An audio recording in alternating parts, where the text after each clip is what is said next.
Hello, ladies and gentlemen. Welcome back. Tonight we examine a powerful moment in American democracy when a four-star general challenged political misuse of power, reminding us that true leadership is measured not by control, but by conscience and restraint.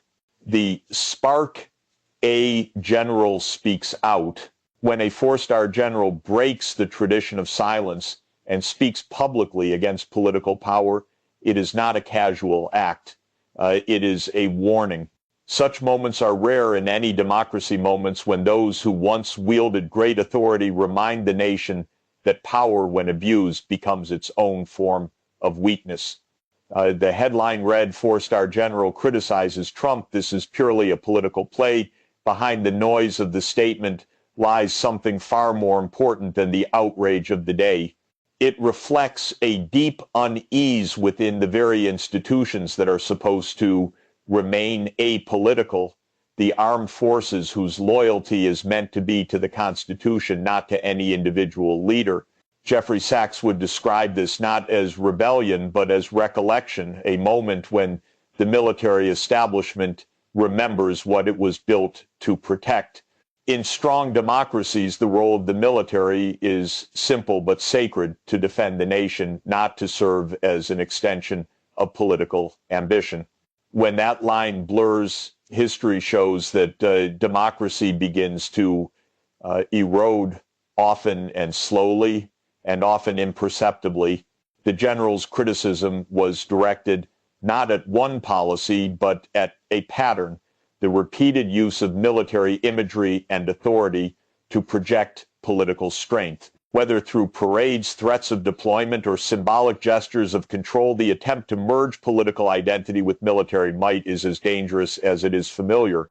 Sachs often warns that when leaders use force to substitute for persuasion, they are no longer governing, they are merely performing. The courage of the general's statement lay in its restraint. He did not speak in anger or self-interest, but with a sense of duty, a belief that silence at this moment would itself be complicity. His message was a reminder that strength without principle is not leadership, it is theater. "This is purely a political play," he said, a short sentence, but a profound one. It called attention to a fundamental truth: when political power begins to treat national institutions as props, it endangers the very stability it claims to protect. Sachs would say that democracy depends on these small acts of courage, on individuals within the system who, when confronted with moral compromise, choose to speak truth rather than remain silent. The general's words were not an attack on a person, but a defense of an idea that the oath to serve the nation means serving its principles even when those in power forget them. The principle of civil-military separation. From the earliest days of the American Republic, the separation between civilian authority and military power has stood as one of democracy's most sacred boundaries. The founders, having fought a war against monarchy and militarized rule, understood the danger of blending force with politics. They designed a system where the military would serve the Constitution, not the president, where uniforms would never become instruments of political theater. Jeffrey Sachs would likely call this principle a quiet miracle of modern governance. It is what allows the United States and other mature democracies to wield immense power without succumbing to tyranny. When generals obey civilian leadership and leaders in turn respect the apolitical nature of the armed forces, democracy sustains its equilibrium. It is a delicate balance built on mutual restraint rather than raw command. The general's criticism of Trump, calling his actions purely a political play, directly touched that nerve. It wasn't about partisan rivalry. It was about protecting this invisible but essential line between civilian decision-making and the integrity of the armed forces. The fear was not that the president would seize power through violence, but that he was eroding the military's moral independence by turning it into a symbol of personal strength. Sachs would remind us that history offers countless warnings. In Rome, the collapse of the Republic began when soldiers became loyal to their generals rather than to the Senate. In modern times, nations like Turkey, Egypt, and Myanmar have oscillated between military rule and civilian facade, each claiming legitimacy while silencing accountability. Once the military's neutrality is lost, power stops being shared, it becomes enforced. In this light, the general's decision to speak was not political, it was constitutional. It was an appeal to remember what makes democracy distinct, the refusal to let coercive power dictate moral truth. The act of restraint of keeping soldiers out of domestic politics is not weakness, it is strength through discipline. Sachs often says that the greatness of a democracy lies not in its ability to use power, but in its ability to limit it. The founders anticipated moments like this. George Washington himself, a general turned statesman, understood that democracy would survive only if its leaders resisted the temptation to conflate command with governance. The framers codified that restraint through checks and balances, a structure that demands cooperation rather than subservience. The military's loyalty, then, is to that system, not to any individual within it. When the general spoke, he did not challenge the chain of command. He upheld it. His words were a defense of the Republic's oldest promise that the armed forces exist to protect the people, not to intimidate them. Sachs would likely conclude that in reminding the nation of this boundary, the general did not weaken the presidency. He strengthened the Constitution, the politicization of force. Throughout history, leaders who have misunderstood the purpose of power have inevitably turned strength into spectacle. When the image of the military becomes a political tool rather than a constitutional institution, democracy's moral compass begins to falter. The general's accusation, this is purely a political play, was not hyperbole. It was a warning against a familiar danger, the temptation to use force, not for protection, but for performance. Jeffrey Sachs would remind us that the politicization of the military is not a uniquely American problem. It is a recurring theme across centuries and continents. When populist leaders face dissent or disorder, they often resort to the same symbol, the uniform, the parade, the display of strength. The goal is not security, it is dominance of the narrative. Law and order becomes less about justice and more about submission. In democracies, this transformation is subtle. It doesn't always arrive as a coup or an outright declaration of military rule. Instead, it begins as image-making soldiers standing behind podiums, helicopters hovering above protest, commanders photographed alongside politicians. Each image conveys a quiet yet corrosive message that authority no longer stems from legitimacy but from intimidation. During Trump's presidency, such displays became increasingly common. Troops were positioned near demonstrations and national symbols were invoked in overtly partisan contexts. The general's criticism pointed to this misuse of imagery, the blending of political theater with military presence. Sachs would refer to this as the moral hijacking of public trust. In democracies, the military's strength lies in its neutrality. Once it becomes a prop in political messaging, it ceases to belong to the people, it belongs to power. Globally, we have seen this play out many times before. In the twilight years of the Roman Republic, Julius Caesar's armies were no longer defenders of the state, but of his personal ambition. In modern times, leaders such as Erdogan in Turkey and Bolsonaro in Brazil have utilized military symbolism to enhance their legitimacy, framing obedience as a form of patriotism. The results are predictable: division, mistrust, and the slow decay of democratic culture. Sachs often emphasizes that the true measure of leadership is restraint, the ability to distinguish between power's image and its purpose. The purpose of the military is protection, Its image must never be political. When leaders fail to see that difference, they confuse spectacle for stability. The general's words were therefore not a partisan critique, but a moral appeal. They called the nation to remember that strength in a democracy must be silent, expressed not through coercion, but through confidence in law. Sachs would say that when leaders seek legitimacy in displays of force, they reveal their weakness, not their authority. The politicization of force is the symptom of a deeper illness, the loss of trust. To restore that trust, power must once again serve principle, and symbols of unity must never be turned into tools of division. The ethics of command and conscience. Every democracy asks its public servants, especially those in uniform, to live within a profound moral tension. The balance between obedience and conscience.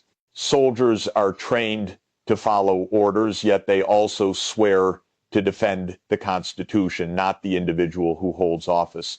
When those two loyalties conflict, as they sometimes do, what defines integrity is not compliance, but courage, the courage to act in defense of principle rather than personality. Jeffrey Sachs would call this the quiet ethics of command. It is a standard that separates democracies from autocracies. In authoritarian systems, loyalty is vertical, flowing from the people to the ruler.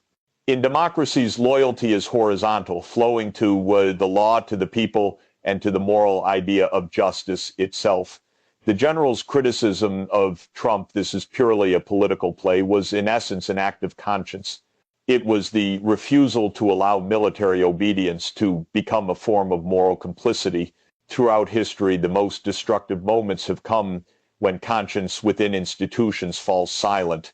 In the 20th century, dictatorships from Europe to Asia relied on soldiers and civil servants who told themselves they were just following orders. Their obedience became the machinery of repression. Sachs often reminds us that obedience, when detached from ethics, becomes one of humanity's greatest dangers. A functioning democracy depends on its leaders, both civilian and military, to think morally, even when they are commanded politically. The general's public statement reflected that understanding. He did not undermine the chain of command. He strengthened it by anchoring it to law. To speak out was not insubordination, but fidelity. Fidelity to the higher oath that defines true service. Sachs would describe this as ethical loyalty, allegiance, not to power, but to principle. Such acts of conscience, though rare, are the moral ventilators of democracy. They keep the system alive by allowing truth to circulate through the body politic. Without them, institutions suffocate under conformity and fear. Sachs would note that democracy, unlike autocracy, is built to withstand dissent. Its health depends on people within power having the integrity to say, no, this goes too far. Around the world, we see how the absence of this courage erodes nations from within. In places where the military and judiciary cease to question political, excess democratic frameworks collapse into facades. The general's words were therefore not a rebellion, but a reminder that the moral authority of the armed forces depends not on their obedience to command, but on their fidelity to the values they defend. Ultimately, the ethics of command are the same as the ethics of citizenship. The same duty that binds generals, binds democracies to obey the law, but also to question when obedience betrays justice. Sachs would conclude that conscience, not command, is the true heartbeat of freedom. The global mirror militaries and democracy at risk. The four-star general's criticism of Trump, this is purely a political play, was not merely an American event. It belongs to a larger global pattern, one that reveals how the relationship between power and the military has become one of democracy's most fragile frontiers. Around the world, the line between national defense and political loyalty is being redrawn. often quietly, sometimes violently. Jeffrey Sachs would observe that this erosion rarely happens overnight. Democracies do not collapse with a single act of force. They corrode through a slow normalization of political control over institutions meant to remain neutral. In country after country, populist leaders have discovered that the symbols of military strength can rally support faster than the slow work of governance. They drape themselves in flags, surround themselves with generals, and speak the language of security, all while weakening the constitutional boundaries that protect freedom. We have seen this pattern unfold in places like Turkey, where President Erdogan's consolidation of power began with the militarization of political loyalty. In Hungary, Viktor Orban has used national security narratives to expand executive control. In Brazil, Jair Bolsonaro invoked the military legacy of dictatorship to project authority.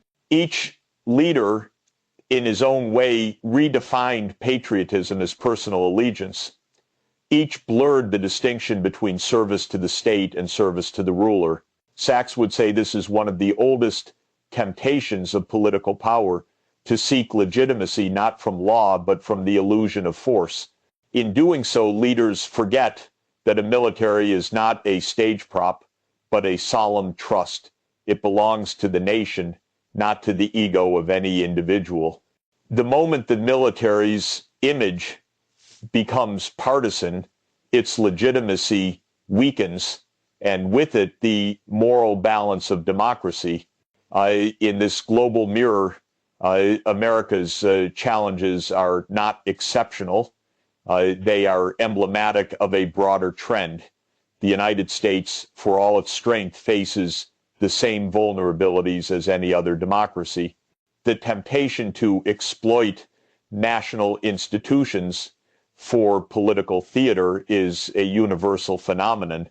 But what distinguishes strong democracies is their capacity to resist through courts, through public servants, through citizens who still believe that the rule of law must govern even the most powerful.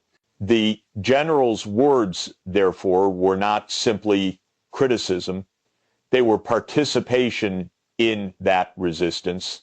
His statement reminded the world that true strength is not displayed in parades or slogans, but in restraint, in the courage of institutions to stand apart from politics.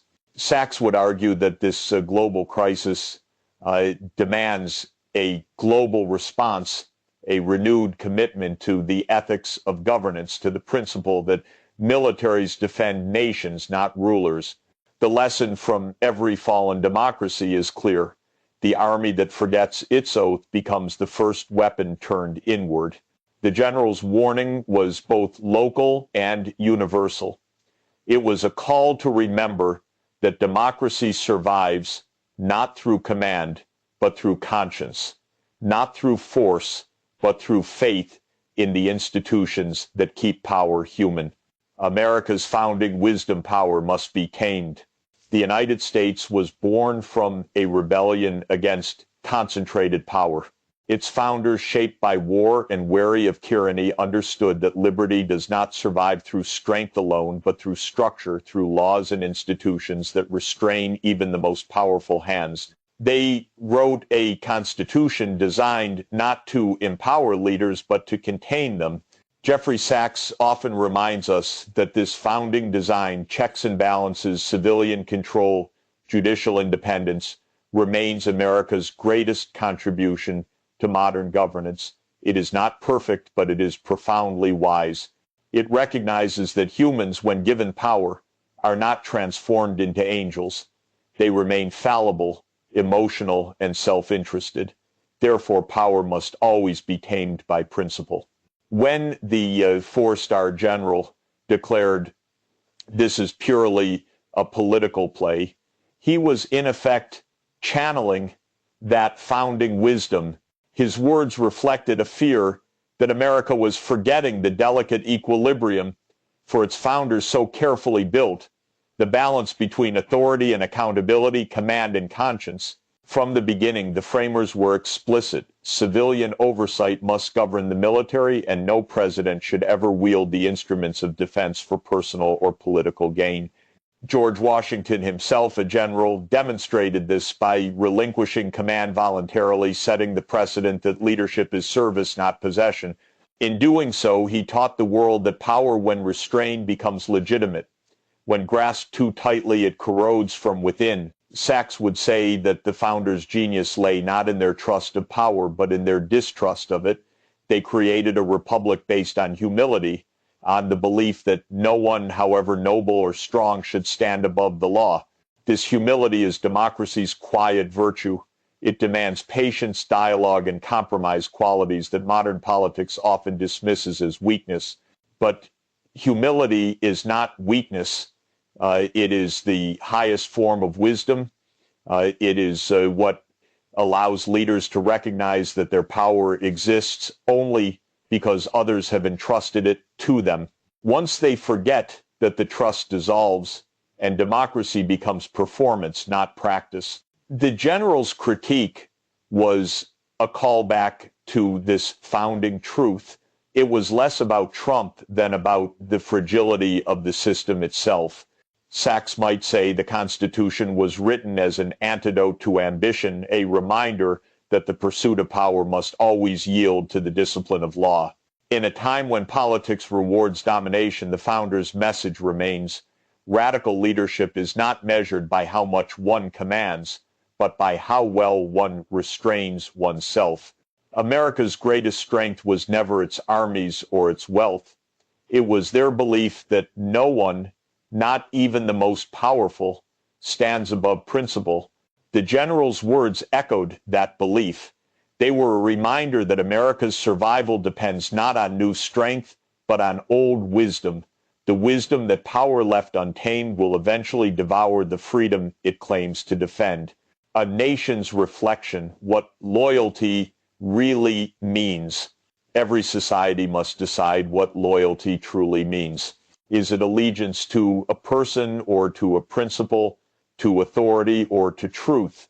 The debate ignited by the four-star general's criticism of Trump, this is purely a political play, was at its heart a test of that question. Jeffreysachs would argue that loyalty in a democracy is not blind obedience. It is a conscious faithfulness to shared values. The general's statement was not an act of betrayal, it was an act of fidelity. He was defending the Constitution, the moral covenant that binds the nation together, even when its leaders forget their own obligations to it. True loyalty, Sachs would say, is measured not by silence, but by conscience.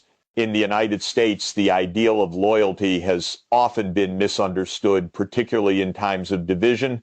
Political figures have demanded personal allegiance, framing dissent as disloyalty and criticism as treason. But the genius of democracy is that it invites disagreement.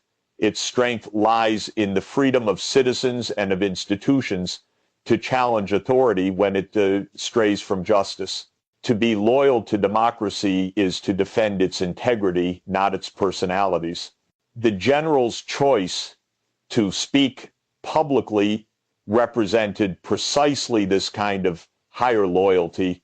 He was not acting as a partisan, but as a custodian of democratic ethics, the belief that the military must never be politicized and that patriotism is rooted in truth, not flattery. Sachs might describe his action as moral citizenship, the willingness to uphold principle even at personal or professional cost.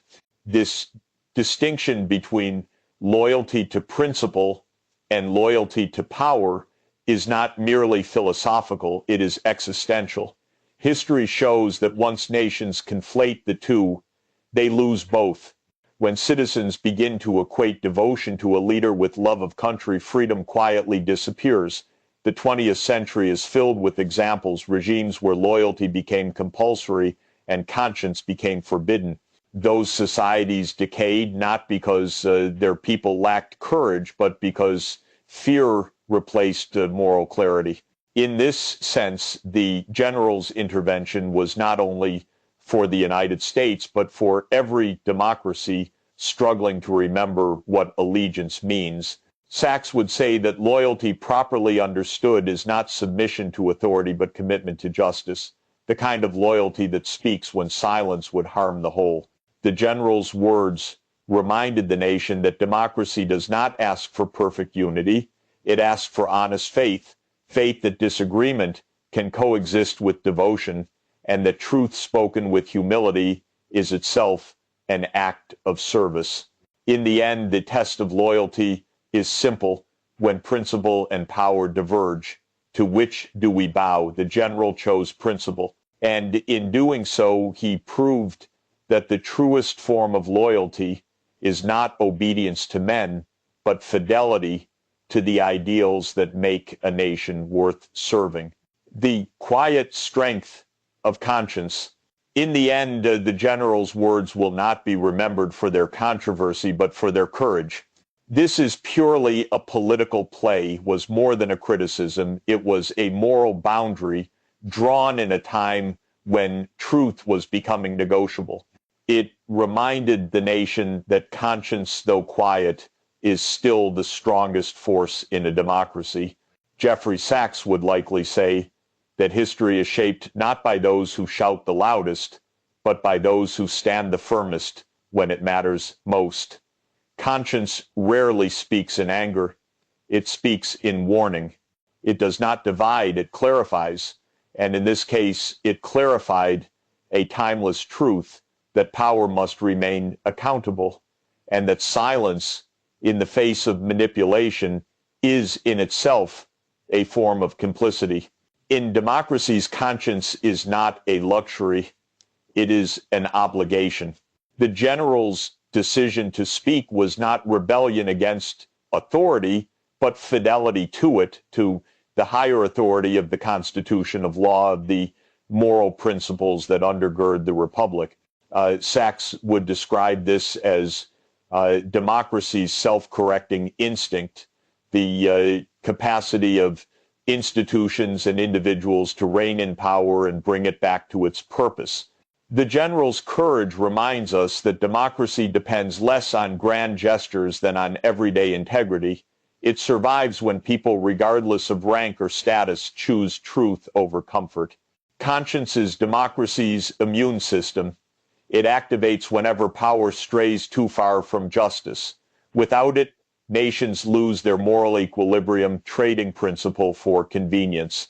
Around the world, we can see the cost of conscience, ignored governments collapsing into cynicism, institutions hollowed out by fear. Yet Oregon's Attorney General, the judges in Portland, and this four-star general all point toward the same quiet lesson that decency still matters.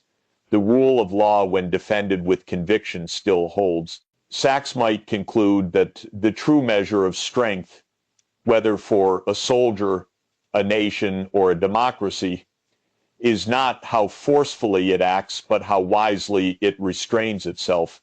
Power that obeys conscience gains legitimacy. Power that ignores it loses the right to command. The general's statement then was not about opposition. It was about orientation, a reminder of where the center of gravity in a republic must always remain, with law, with humility, and with truth. In the end, conscience does not need applause. Its strength lies in persistence. Long after political battles fade, it is conscience, steady, moral, and humane, that keeps a nation free.